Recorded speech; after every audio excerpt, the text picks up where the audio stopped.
Bonjour bien-aimés, j'espère que vous allez bien, que vous passez un bon week-end. Aujourd'hui, je vais parler des stratégies du diable.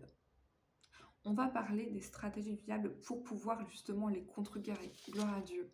Parce que le diable est très très rusé.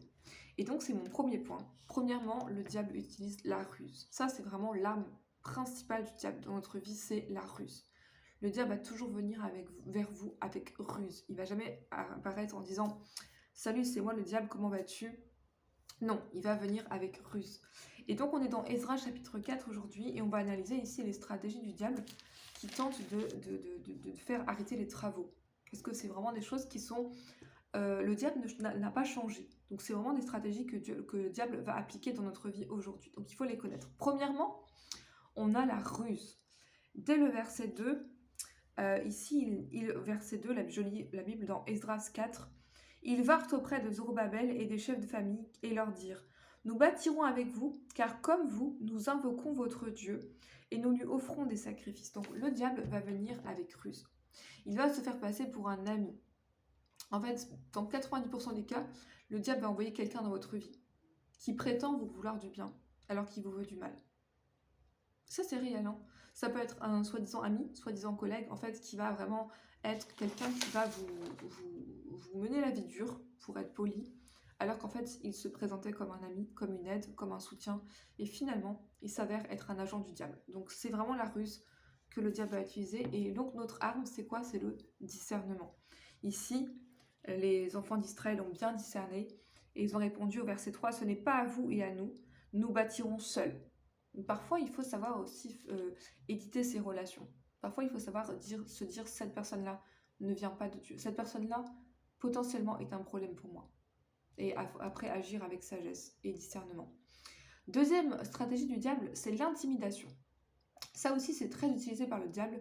Quand on commence à faire quelque chose, à entreprendre quelque chose pour Dieu, le diable va toujours chercher à nous intimider. Surtout à travers les circonstances.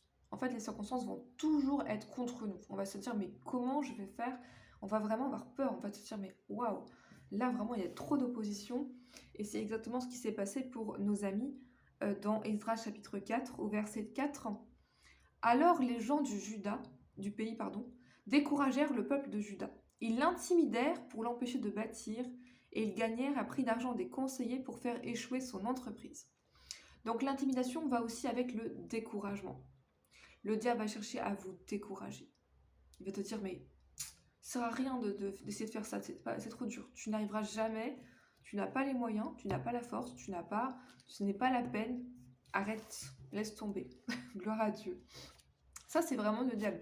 Quand on veut faire quelque chose pour Dieu, ou quand on veut s'améliorer en tant que chrétien, quand on veut progresser, ça va être l'arme du diable, le découragement. Mais on doit refuser. Toi qui m'écoutes, refuse d'être découragé. Persévère, gloire à Dieu.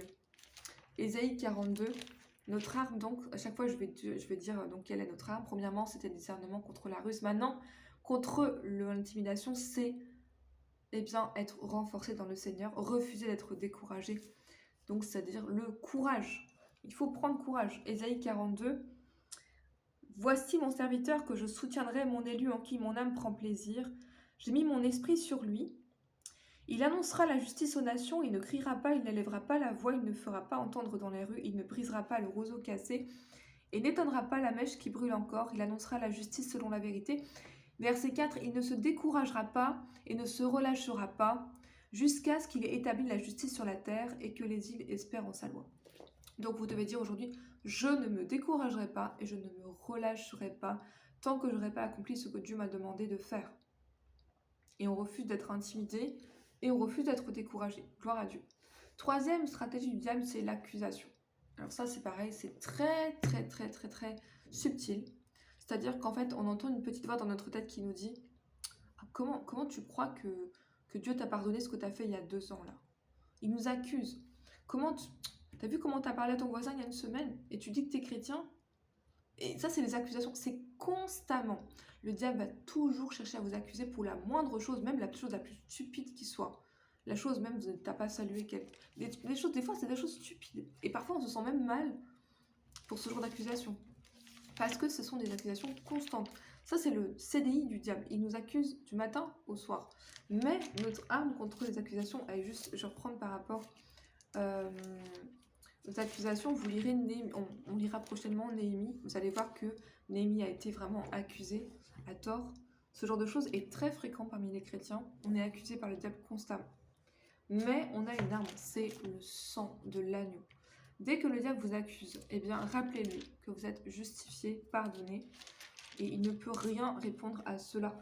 Apocalypse 12, verset 10, la Bible dit « Et j'entendis dans le ciel une voix forte qui disait « Maintenant le salut est arrivé, et la puissance et le règne de notre Dieu et l'autorité de son Christ, car il a été précipité, l'accusateur de nos frères, celui qui les accusait devant notre Dieu jour et nuit. » Donc les accusations du diable, c'est constante. Elles sont constantes. Et dans notre passage du jour dans Esdras chapitre 4, eh bien, on a une accusation qui est vraiment, vraiment subtile et terriblement malhonnête, puisqu'en fait, ce sont des mensonges. La lettre qui est envoyée ici au verset 11, qui a été envoyée au roi, en fait, c'était une lettre pour discréditer le peuple d'Israël, qui était vraiment pleine de fausseté. Dans cette lettre, il y avait vraiment des informations qui étaient erronées. C'était pas vraiment ce qui s'était passé. Mais le but, c'était de faire cesser l'ouvrage. Et ça a marché. C'est ça le pire. Donc, le diable nous accuse constamment. Et il faut savoir se défendre. Et donc, nous avons le sang de Jésus. Il faut vraiment avoir conscience qu'on a été justifié et ne pas se laisser accuser à tort par le diable pour des choses passées. Gloire à Dieu. Donc, vous lirez la lettre dans Esdras chapitre 4. Pour ceux qui ont pris la lecture avec moi, vous avez lu. Eh bien, c'est une lettre qui est en fait une accusation contre les Juifs. Gloire à Dieu. Et enfin, je vais terminer avec la dernière stratégie du diable. C'est la violence. Donc, on a la ruse, l'intimidation et le découragement, l'accusation et la violence. Et la violence, parfois, ça peut être le dernier recours du diable. En fait, quand il a essayé avec la ruse dans votre vie, quand il a essayé de vous intimider, quand il a essayé de vous accuser, parfois il peut essayer avec la violence. Et parfois on peut être physiquement attaqué. Je ne dis pas ça pour vous faire peur, parce qu'on a appris aujourd'hui, dans le lieu secret, on est protégé, on ne risque rien. Si vous avez une relation avec Dieu, vous êtes protégé. Mais il faut savoir que le diable peut utiliser la violence contre vous, et ça c'est réel. Le diable peut nous attaquer physiquement, à travers quelqu'un, ou à travers une circonstance, un accident, etc. Ça arrive. Ça arrive. Mais il ne faut pas avoir peur. Mais ça arrive. Gloire à Dieu. C'est la violence. C'est la stratégie du diable. Le diable peut nous attaquer par violence. Gloire à Dieu. C'est justement le verset qui conclut notre passage du jour. Et je vais m'arrêter là pour aujourd'hui. Alors s'arrêta l'ouvrage de la maison de Dieu à Jérusalem, et il fut interrompu. Ok. Verset 23, pardon. Aussitôt que la copie de la lettre du roi Artaxerxès eut été lue devant Réhoum, Shishai, le secrétaire, et leurs collègues, ils allèrent en hâte à Jérusalem vers les Juifs, et ils firent cesser leurs travaux par violence et par force. Donc ça, c'est le dernier recours du diable. Mais il essaye, mais il ne peut pas. Ça dépend de notre degré de relation avec Dieu et de notre maturité spirituelle. Mais en vérité, la plupart, on va dire 99,9% des attaques du diable ne marchent pas. Parce qu'en vérité, le diable voudrait nous tuer tous les jours. Donc, on est constamment protégé. Il faut avoir conscience de ça. Maintenant, c'est une stratégie du diable. C'est la violence. C'est la violence. C'est vraiment... D'ailleurs, on voit dans le monde aujourd'hui, il y a beaucoup de violence. Ça, c'est les agissements du diable, tout simplement. Gloire à Dieu. Mais on doit prier ainsi. Je vais conclure là-dessus aujourd'hui parce que c'est vrai qu'il ne faut pas négliger ce point. Et il faut avoir conscience qu'on vit dans un monde violent. C'est un fait. Gloire à Dieu. 140, psaume 140 à partir du verset 1. On va prier aujourd'hui. Éternel, délivre-moi des hommes méchants. Préserve-moi des hommes violents. Gloire à Dieu.